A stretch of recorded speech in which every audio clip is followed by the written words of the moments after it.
What's up, YouTube, draft fans, DPP fans, and everyone in between? I'm Endless, and I'm here to bring you our first video on the Distortion Draft Tournament YouTube channel. I do apologize that my voice quality is kind of bad. I'm going to be coughing because I am sick. So, sorry about that. It should be better quality for future videos, but I needed to get this out, and I'm sick, so such is life. Anyway, with the third edition of the Distortion Draft Tournament coming up, we are excited to bring you 256 players with a $1,255 prize pool, which still blows my mind. So today I am actually going to go over all the changes to the draft board that we made between Distortion Draft 2 and Distortion Draft 3. Everything that has changed in the meta for the last 18 or so months. So let's just get right into it. So to start, we have some Pokemon that were previously banned that no longer are. Specifically the Pokemon that only had Sandveil as their ability. So we now have Sandshrew, Sandslash, Cacnea, and Cacturne all legal at 1 and 4 points respectively, giving an Earth Spinner and our Spiker to the format. Just the one stipulation, you can't draft these alongside Tyranitar, Hippowdon, or Hippopotas. Well, you can, but you can't bring them together. So, more utility mons and Sandslash and Cacturne is nice. They aren't great, but, for 4 points you could do worse. Yeah, they're okay. But realistically, they are here for, because there's no reason to keep them banned if we're just banning the combination of Sandveil and Sandstream. With that, let's move on to our rises. So we'll start at top. We now have a 19-point tier. Metagross has cemented itself as the clear #1 Pokemon in DPP draft. Has had insane tournament performances over the last year and a half. It has really separated itself from the pack of the year 18s, especially Infernape, which while it was considered contemporary to Metagross for a while, it's pretty clear now that Metagross is the clear #1.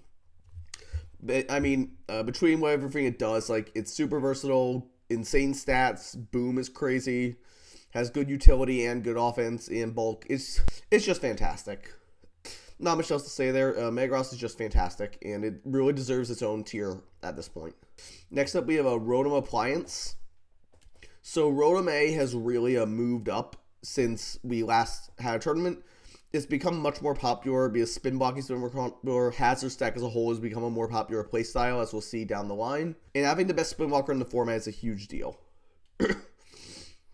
So with it's super versatile. Obviously, with the ability between its 5 forms, so different coverage moves for each matchup. You can even bluff if you don't have a coverage move at all, and you can just bluff and make them think you might have it. Also forces a ton of prep. It's really good defensively. Okay offense. Again, it's just a fantastic Pokemon. Not much to say here. It's proven itself to be better than it was fought before. It is very deserving of this price increase. Next up, we have Celebi moving up from 14 to 15. Celebi is a mon I was a big hater on for a long time. I did not think it was very good at all. But despite its numerous weaknesses, its stats and its utility have really moved it up in the eyes of the player base. It's become a much earlier round pick, usually going round 2 nowadays. If not early round 3 at the latest. But, momentum, rocks, lots of good utility and offense. It's just a great Pokemon. It's not too much to say. It's really well-rounded. Honestly, it's almost like a Mew of this channel. So Mew's banned, but think of Layer Gym Mew. Celebi kind of fulfills a similar role in some regards. It's quite good at it, so it's definitely deserving of its price increase. Then we have a Gyarados. Gyarados is a Zermon that, even though it's obviously very good, it's a Zermon I was sleeping on for a while, but it's really shown a top-tier win condition in this format. It is hard to position and does pretty much necessitate a Wakan Berry every week because smart opponents will be packing multiple HP electrics for it. With the right chip, this thing does just win the game, though, at +1. It's very difficult to stop it, even with Scarfers, because it's good natural bulk. So, yeah, it's moved up just to show it's a really great win condition. It doesn't do much else. It has, utility sets with T-Wave and Taunt, but realistically, you're running Dragon Dance most games, and you are trying to win the game with it, which is very adept at doing. Now, on to one of the biggest up stories since last time we had this tournament is Shaman. Shaman had, I believe, 3 in top 4 and 6 or 7 in top 16 last time. And in the recent DPP Cup and other tournaments, the DPP Cup on Smogon specifically, Shaman has continued to perform super, super well. As a result, it is moving up all the way to 15 to reflect its performances. It's just a great mon, super well-rounded, good bulk, insanely spammable stab move, even if only having 8 PP does suck sometimes. But it's just a great Pokemon, good bulk, good recovery, Not a ton of utility, like Leech Seed helps in situations on wearing things down. Just a fantastic Pokemon and really effective at checking a lot of top tiers as well, which is important. Such as Gyarados, because obviously, like, if Gyarados running power, it has some, like, power balance to break through Shaman, but then you can't have, like, a Comberry for Armon's HP Electric, makes it hard to set up, etc. Now onto a utility piece. Mesprit moved up from 11 to 12. Mesprit is just fantastic with its utility, Rocks, U-Turn, T-Wave, etc. I think it gets knocked off this gen even. Also has the ability to go offensive with like Calm Mind stats. It just does. You're noticing a recurring theme that a lot of the Pokemon just have really good stats, which is why they're moving up. Because we're realizing just having the ability to invest in those and make them into whatever spread you need is really appreciated. Mesprit's a pretty simple Pokemon. It's also a very good rain setter, which is important. All three of the Lake Guardians are. So Mesprit is seeing more use on those teams as well. And Rain is a solid playstyle. It's not like amazing, but Kingdra is monstrous and supporting it is really important. So yeah, just a small price increase for Mesprit, showing that its viability has gone up a bit and its popularity has gone up a bit. Next, we have another spin blocker, Mismagius. Over the last year and a half, Mismagius has gotten really popular as a mid-tier spin blocker. It's not the bulkiest, but you can invest in it to make it take hits from most spares pretty decently. Its natural special bulk helps there's stuff like Tentacruel and Blastoise, and even Starmie to an extent, depending on the Starmie set. Its physical bulk, you can invest it to like take hits from stuff like Donphan very easily.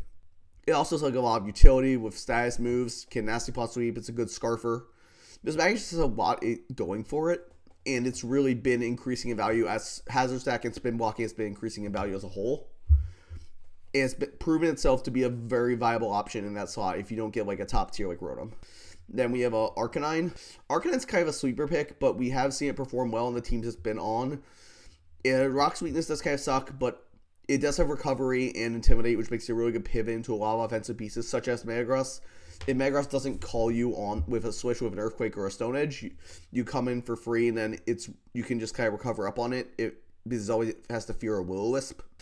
Arcanine is a really good defensive piece. Fire's a decent defensive typing, even with Fairy 9 in the game. Also, Cameron offensive. Its Flare Blitzes do a lot of damage to things, even though it doesn't have like Wild Charge coverage yet. It's just a solid pick. Definitely worthy of its price increase. Then we have a Jolteon. Jolteon is moving up because speed has become a lot more important. Just having the elite speed is huge, and Jolteon has one of the better options for it. It's decently strong. Thunderbolts do hurt off this thing with 110 special attack.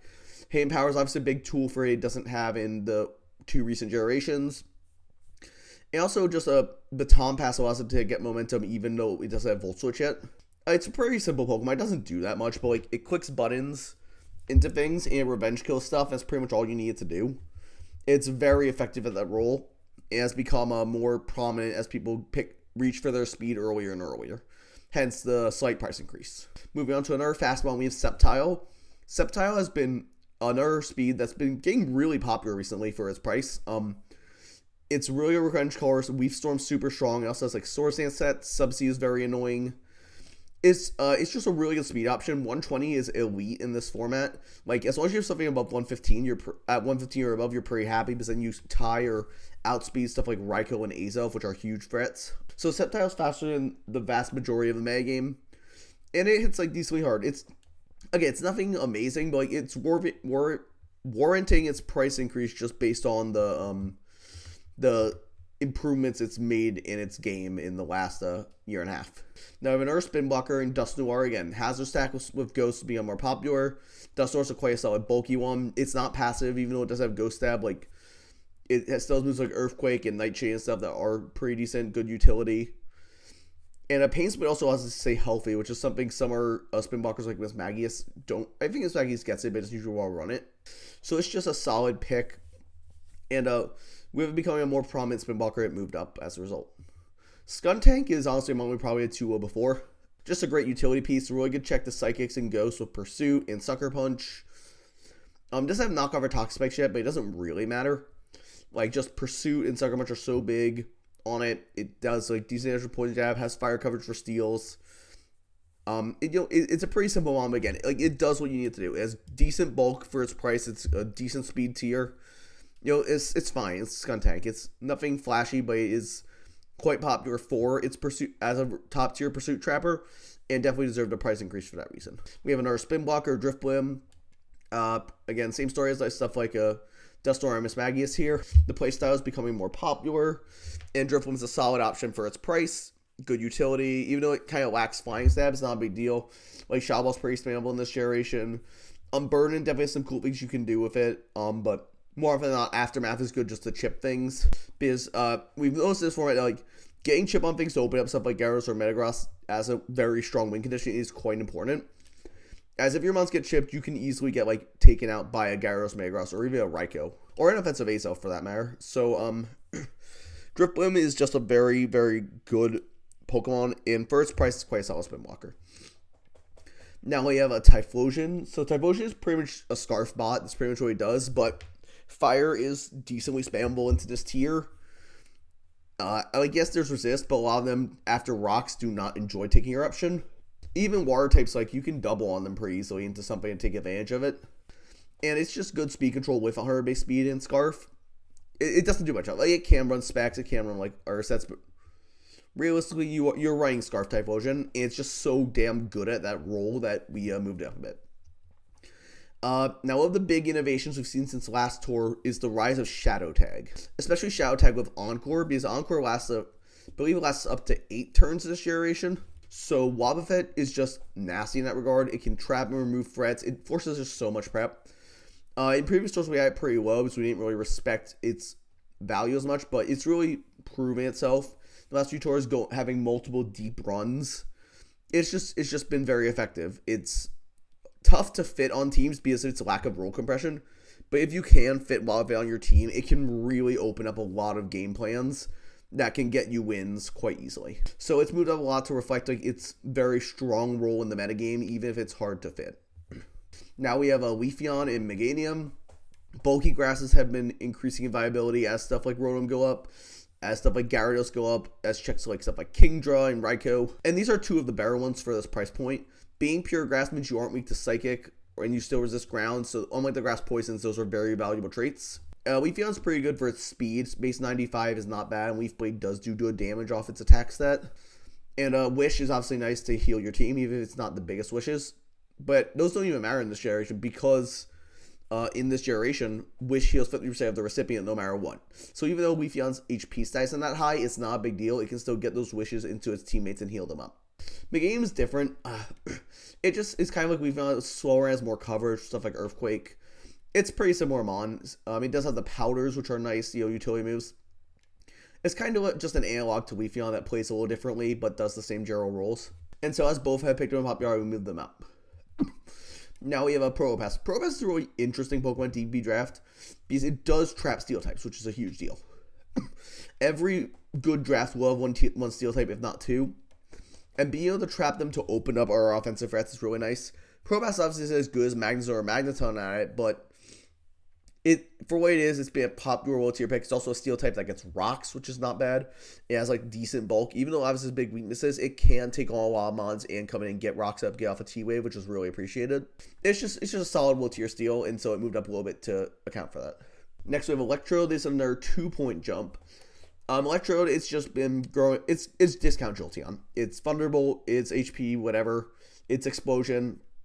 It gets Light Screen, it's T-Wave. What else do you want? It gets Fast Taunt. Like, it's just another showing of how important speed has become in this metagame, that Electrode is getting more popular. At base 140, it's not 150 like in some modern gens, but it's the fastest effective model on the board because Ninjask is really bad. And having that access is really, really appreciated in a lot of matchups. Just gives you a lot of good options into things. It's also faster than like +1 Adam and Gyarados. Actually, yes, faster than like +1 Adam and Gyarados, which is relevant, which is a pretty relevant calc to hit. It's just a very good Pokemon for its price point. Flareon's an interesting one. It's kind of weird because it doesn't get Flare Blitz in this gen, but it's more so here as a bulky fire. It's kind of like discount Arcanine with Wish and stuff, and like Roar and things. It's not great, but like it's been getting more popular, so we moved it up a little bit to account for that. It's nothing special. And then why not, of course, also had to be moved up to alongside Wobbuffet. It's not as good as Wobbuffet, so it's half the price, but still can perform the same role rather effectively, so we moved it up. Now we move on to the meat of this video, which is the drops. A lot of Pokemon drop down, so we're going to start from the top, I guess. First up, we have Clefable. Clefable has seen a bit of a fall off. It's still a great Pokemon, but we've been seeing it go undrafted quite a few times recently because it just doesn't slap onto teams as well as a lot of the other top tiers do. So we moved it down a bit. It's still a great Pokemon and still very, very good and quite splashable, but its typing just really holds it back. However, don't let that make you think it's not great. It's still amazing. 16 points. It still shows it's a fantastic Pokemon. Skarmory has also moved down a bit. Its passivity has been becoming more and more apparent as the metagame develops. And while it's still an amazing Pokemon, it's the best spiker in the format, bar none. It's a quite solid defensive piece, switches into a lot of physical threats. It's just a bit harder to utilize than in OU because of the ability to double into special attackers and stuff. But it's still a fantastic Pokemon. It's still worth its 16. It's just not like the top tier like it was before. And even with Hazard Stack growing in popularity, people have been finding alternatives to Skarmory as our spikers, which we will see later. Some of which also moved down, but it also kind of balances out the ghosts going up in price. Next up, Hippowdon, another kind of passive defensive mon. Even though its Earthquakes do good damage, its other moves don't hit that hard, still which is okay. But it's a really fat, bulky ground. It's one of the only grounds with recovery, which is huge. And sand is obviously big in this generation. It's not Tyranitar, but it can still support sand balances, sand stalls. Whereas Tyranitar is more often seen on sand offense and sand balance. But Hippo's still a really solid Pokemon. It's really fat, gets up rocks, heals off damage, gets off yawns on things. It's not much else you can ask for from it. Because it's a little limited, that's why it's moved down, but it's still fantastic. Now we have a Swampert. Swampert's a kind of similar build to Hippo, where it's pretty fat, good typing. It's a ground type, which means it's a good check to stuff like Raikou in Rotom. Especially Raikou if you get like a Neuromon that can switch into HP Grass. So it's pretty solid. It's good bulk, good offense, strong stabs. It's fine. It's kind of boring, but it does what you need it to do.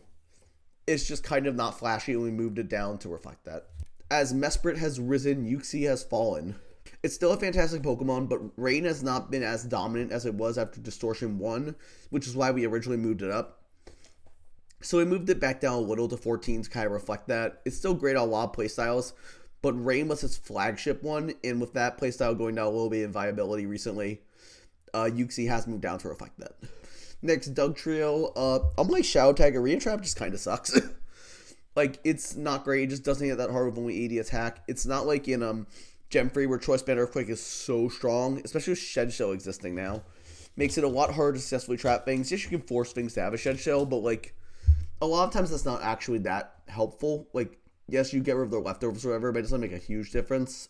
It's still an okay Pokemon, and 13's fine for it, but it's just really hard to fit on teams. It doesn't provide as much value as it does in formats like ADV.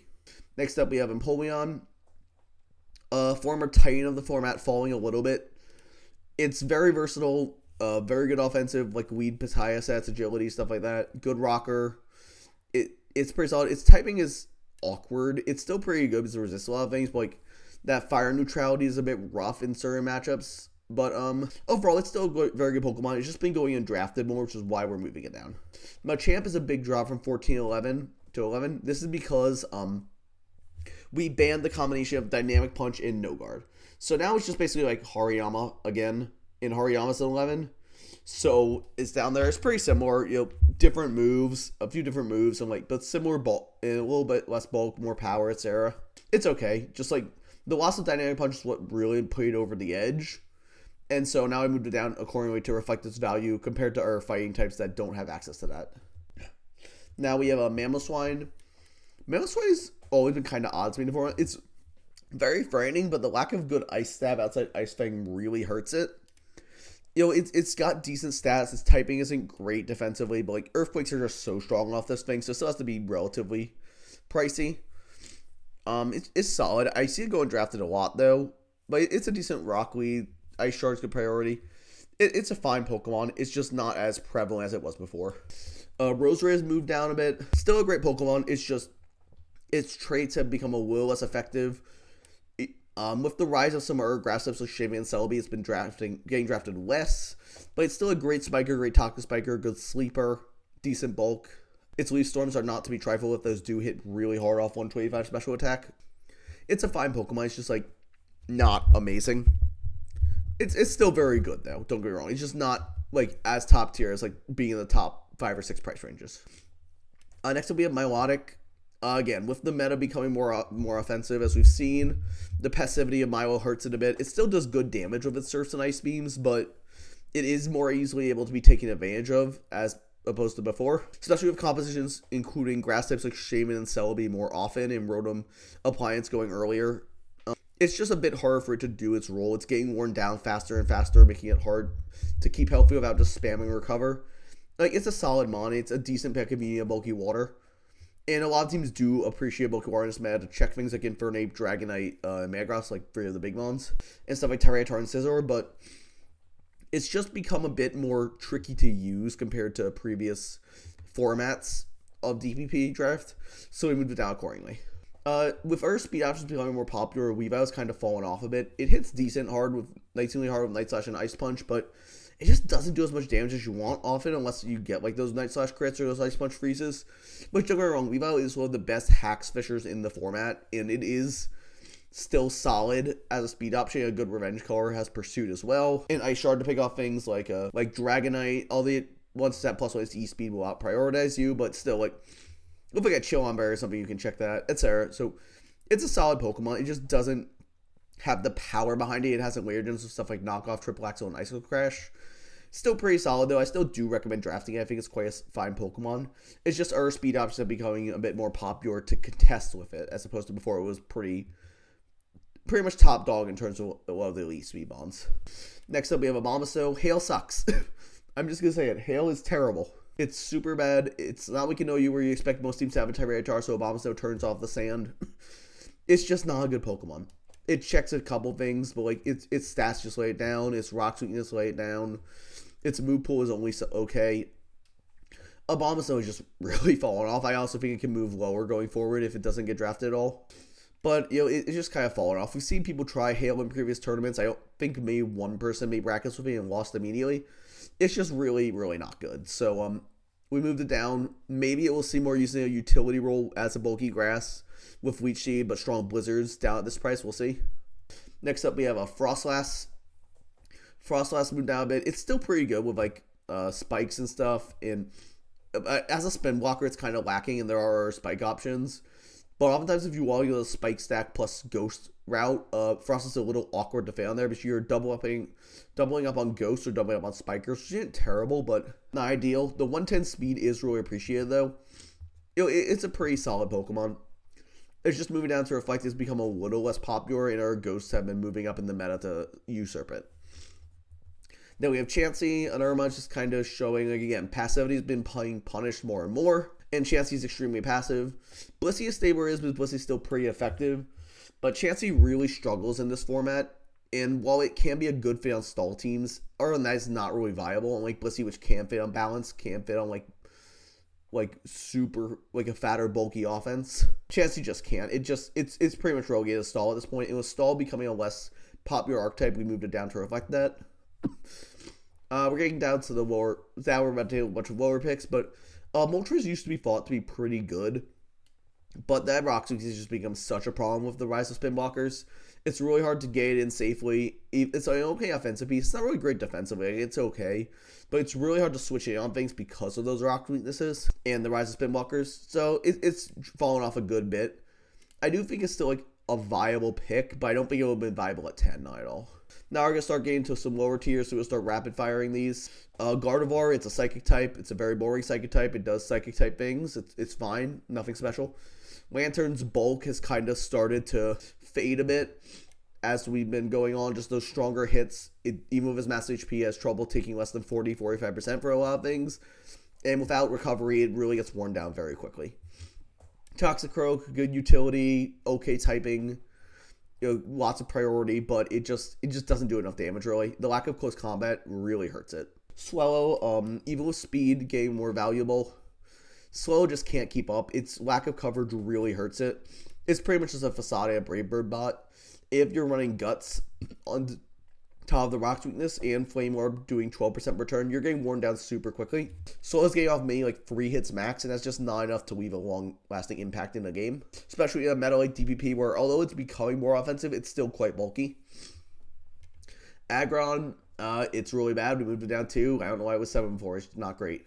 It's a rocker, but like doesn't really do much else. Altaria, pretty solid pick. It's like a bulky dragon, bulky flying. Check some grounds, check some fires and stuff. It's not great checking wars because of the ice weakness. It gets Perish Song if your utility moves like Heal Bell. It's okay. It's just not like amazing. Camerupt, it's pretty bad. It like checks some electrics. That's about it. I guess like Fizdef can maybe check like Infernape and like Scizor, but it's really struggling right now. It was a decently popular low tier pick before, but it's just kind of fallen off in recent times, and we moved out a lot to reflect that. Glaceon was only really popular on Hail or certain like really offensive teams that can support its ability to come in and break, but its lack of ability to fit on a lot of teams has caused it to move down quite a bit, so we moved it down 2 points to reflect that. Honchkrow is okay. Like, it's a dark type of like Pursuing Sucker Punch. You know, it's okay. Brave Bird's hit pretty hard. Heat Wave off its special attack isn't bad. Yes, Nasty Plot, but its speed really lets it down. Its lack of bulk really lets it down. It's an okay pick for like a low tier breaker though. Linoon, it's just become harder to get off belly drums recently, with the meta becoming more offensive and passive pieces becoming less popular. Linoon has just had fewer and fewer opportunities to get off its belly drums. Even then, its lack of coverage makes it really hard for it to break for steel types as well. Walrein, Hail sucks. Next point. It's not great. It's a water type. It has a rocks weakness. It has fire neutrality, fighting. It's just not good. Articuno is a similar build to Moltres, where just it was okay before, but like the increased prevalence of spin blocking to prevent it from getting rid of rocks for it just really, really hurts it. It's become a lot less popular as a result. It still can fail certain team compositions, but it's really hard. Executor's moved down just due to lack of usage. It's fine. It's like an okay grass type. You know, does grass type things. It can run Side A, and like you can run Side A and make it do good damage because it's pretty strong, but it's just hard to pull off. Gramble, just not being a fairy type really hurts this thing. It's a decent defensive pivot with Intim and like Thunderwave and Heal Bell. It can run like, I think it can run like Quick Feats. That's pretty sure it gets that in Gen 4, but it just can't keep up really. Haunter, as our spin blockers have gone up, this thing's gone down because of its severe frailty. 95 speed's okay. It's a good scarfer, but it's not really much else. And that's not really enough to keep it at 6 points. Hitmonchan's going down. I actually am a Hitmonchan fan. I used it recently in a DP league called Treasure of Ruin. I liked it a lot, but objectively, it's just been falling off. It's a much less popular spinner. Some people are choosing to forego spinners altogether instead of grabbing stuff like this, which is a pretty damning statement to show that Hitmonchan has really fallen off. It's still an okay Pokemon. When you invest in its bulk, it can check certain things well, but it just isn't really able to keep up. Pillow moved down a bit. Like, No Violet really hurts it. It's okay, but kind of like Mamoswine, it just doesn't really do enough anymore. It's a mini Mamoswine, but it doesn't hit hard enough, and it gets rocks, but it's not that bulky. It's just not great. And also not even having the ice resistance from Thick Fat and Weird Gens really sucks. Rapidash is an okay speed bond at 105, but Rock's weakness combined with it doing recoil so far, but it really hurts it. Shifters are like Psychic at Chlorophyll on, it gets like Sucker Punch stuff, but it's not good. It's also really hard to fit on teams. Cecil's okay, but like Weavile, the lack of strong stabs hurts it. It hurts it a lot more because unlike Weavile's 120 attack, this thing has 95. So it doesn't hit as hard, and Ice Punch just don't do sufficient damage off this thing. Even it's an okay revenge killer, but that's about it. Torterra, like, as a grass type and a ground type, there's just better options. It's okay to compress those rolls, but it's crippling ice weakness really hurts in a lot of matchups, and not having a water resistance hurts a lot as a grass type. Venomoth, it's okay, like as a tinted lens, bug buzz spammer. That's about it, but it's fine at that. That's all it does, so we move it down. Absol's another dark type of Pursue and Sucker Punch. That's about it. Cool coverage moves, but can't really use them that well. Down move. Cradleby's pretty solid in Sandstall, but that playstyle has gotten worse over time, so we moved it down to reflect that. Chrono is like a funny breaker, but no adaptability really hurts it. Crabhammer, don't get me wrong, does do good damage, but it just doesn't really do enough. It's really slow. Machoke moved down a lot because before it was like a main Machamp. Now without Dynamic Punch, it really doesn't do much. It's like still okay enough stats to like be in 2, but it's not great. Mantine's really bad, hasn't gotten stat buffs yet, no Roost, no Defoggy. Like, it just doesn't bring much to a team. Mischievous moving down. This may seem weird when Miss Magus moved up, but Mischievous is just becoming less and less popular as time goes on as a spin blocker. As our options are, prolific. People have been looking to Mischievous less for the cheap spin blocker role. It's still like fine at that, and it can do work. It has good good enough stats to take on a lot of special attackers. It has good utility. It's a fine Pokemon. It's just kind of reflecting its lack of popularity recently. And now we have a bunch of things that went down from 4 to 3. None of these really matter. Luxray is something that was tried out at the start. It's kind of fallen off, so it's moved down.